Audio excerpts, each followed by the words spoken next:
आणि आता घेणार आहोत गावखेड्यातील महत्त्वाच्या बातम्यांचा वेगवान आढावा। 36 जिल्हे 50 बातम्यांमधून।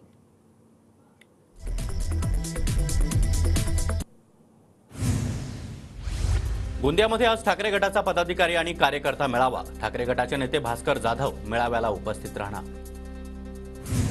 भाजप पदाधिकाऱ्यांची आज नागपूरमध्ये महत्त्वपूर्ण बैठक। लोकसभेच्या तयारीचा आढावा घेतला जाणार। उपमुख्यमंत्री देवेंद्र फडणवीस आणि प्रदेशाध्यक्ष चंद्रशेखर बावनकुळे मार्गदर्शन करणार। साताऱ्याच्या वाई तालुक्यातील धूम गालव्याला भगदाड, लाखो लिटर पाण्याची नासाडी। पाण्यामध्ये अडकलेले 9 बैल वाचवण्यामध्ये ग्रामस्थांना यश। वाईमधील ओझरडेमध्ये रात्री 3 वाजता कालवा फुटल्यानं आलेल्या पुरामध्ये बैलजोडी आणि संसार उपयोगी साहित्य देखील वाहून गेले।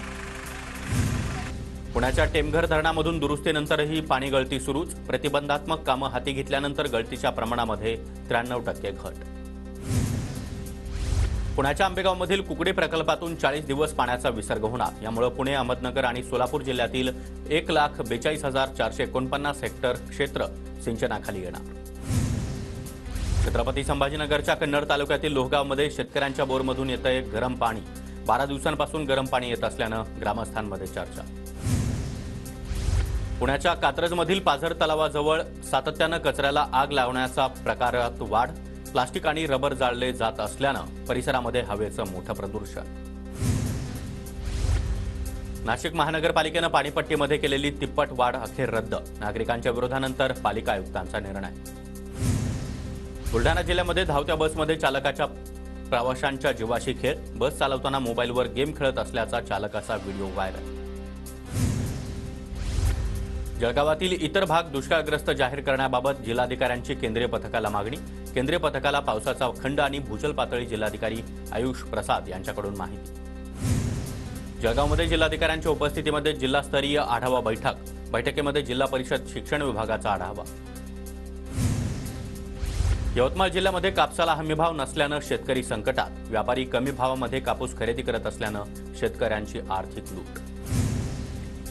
यवतमाळ जिल्ह्यामध्ये रब्बी हंगामातील गहू, हरभरा, मिरचीवर रोगाचा प्रादुर्भाव। शेतकरी संकटात।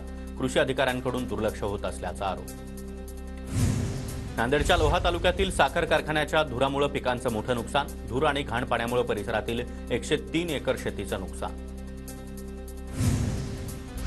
धुळ्यामध्ये कापूस पिकांवर बोंडअळीचा प्रादुर्भाव। संतप्त शेतकऱ्यांकडून कापसाच्या जनावरांच्या चाऱ्यासाठी वापर। नंदुरबारमध्ये अवकाळी पावसानं कापूस भिजल्यानं मोठं नुकसान। शेतकऱ्यांवर आर्थिक संकटाचा डोंगर। धुळे कृषी उत्पन्न बाजार समितीमध्ये 15,000 कट्टे कांद्याची आवक। कांद्याला भाव कमी असल्यानं शेतकऱ्यांमध्ये नाराजी। धुळे शहरामध्ये गहू आणि मक्याची स्थिती समाधानकारक। गव्हाला 3,000 रुपये प्रति क्विंटल भाव मिळण्याची शेतकऱ्यांची अपेक्षा। धुळे जिल्ह्यामध्ये यंदा 2 लाख हेक्टरच्या पुढे कापसाची लागवड। मात्र अवकाळी आणि वातावरणातील बदलामुळे उत्पन्न कमी। झालेला खर्चही निघत नसल्यानं शेतकरी आर्थिक विवंचनेत। नंदुरबार जिल्ह्यामध्ये अवकाळी पावसामुळे 6,000 शेतकऱ्यांचं मोठं नुकसान। 4,42,00,000च्या नुकसान भरपाईची शेतकऱ्यांची मागणी। परभणीमध्ये ऑल इंडिया ग्रामीण डाक कर्मचाऱ्यांचा प्रलंबित मागण्यांसाठी संप। संपामुळे डाक सेवा विस्कळीत। दूध उत्पादकांच्या बँक खात्यावरच प्रति लिटर 5 रुपये द्या। कात्रज सहकारी दूध उत्पादक संघाच्या अध्यक्षांची सरकारकडे मागणी। बारसू रिफायनरी प्रकल्प समर्थक शिष्टमंडळानं केंद्रीय मंत्री नारायण राणे यांची भेट घेतली। उदय सामंत यांच्यासोबत राजापुरात नारायण राणेंची सभा। नागपूर जिल्हा बँक घोटाळ्यातील निर्णयाला 31 डिसेंबरपर्यंत मुदतवाढ। माजी मंत्री सुनील केदार यांच्यावर घोटाळ्याचे आरोप।